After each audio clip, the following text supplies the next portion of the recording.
CM Revanth Reddy సొంత జిల్లా అయిన మహబూబ్ నగర్ తో పాటు రేవంత్ ప్రాతినిధ్యం వహించిన మల్కాజ్గిరిలో కాంగ్రెస్ ను తరిమి కొట్టామన్నారు మాజీ ఎమ్మెల్యే ఎన్వీఎస్ఎస్ ప్రభాకర్. కాంగ్రెస్ గెలిచిన 8 స్థానాల్లో రేవంత్ పాత్ర నామమాత్రమేనని అన్నారు. రేవంత్ రాజకీయ విమర్శలు మాని పాలనపై దృష్టి పెట్టాలని సూచించారు. కల్తీ విత్తనాలు, విద్యుత్ కోతలతో రైతులు ఇబ్బందులు పడుతున్నారని అన్నారు.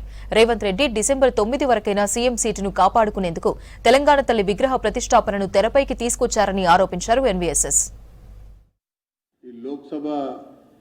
సార్వత్రిక ఎన్నికల్లో తెలంగాణ రాష్ట్రంలో భారతీయ జనతా పార్టీ తన బలాన్ని గణనీయంగా పెంచుకొని 8 సీట్లని కైవసం చేసుకొని రాష్ట్రంలో ఒక బలీయమైనటువంటి శక్తిగా ప్రజలు గుర్తించి ఆ రకంగా గెలిపించారని చెప్పని పేర్కొంటా ఉన్నారు. అయితే మొన్న జరిగినటువంటి సార్వత్రిక ఎన్నికల్లోనే మోస్ట్ లూజర్, గణనీయంగా పడిపోయిన వ్యక్తి, ఓడిపోయిన వ్యక్తి, పారిపోయిన వ్యక్తి ఎవరైనా ఉన్నారంటే అది రాష్ట్ర ముఖ్యమంత్రి రేవంత్ రెడ్డి గారు.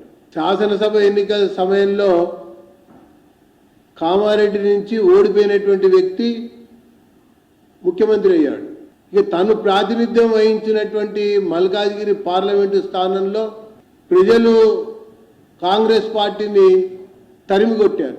ఇక తన సొంత జిల్లా ప్రతిష్టాత్మకమైనటువంటి మహబూబ్నగర్ జిల్లాలో కాంగ్రెస్ పార్టీని ఓడగొట్టారు. ఇక పోతే కాంగ్రెస్ పార్టీ 8 స్థానాలు గెలిచింది.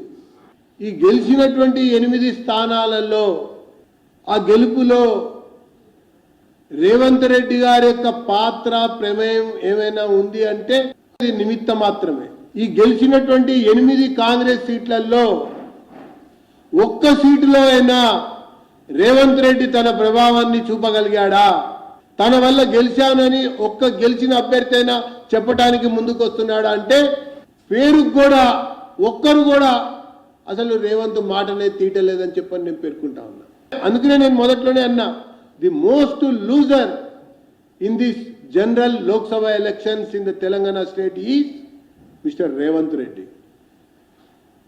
కాబట్టి రేవంత్ రెడ్డి గారు, మీరు రాజకీయాలు మానండిగా, ఇప్పటికైనా పిచ్చి పిచ్చి మాటలు మాట్లాడటం ఆపండి.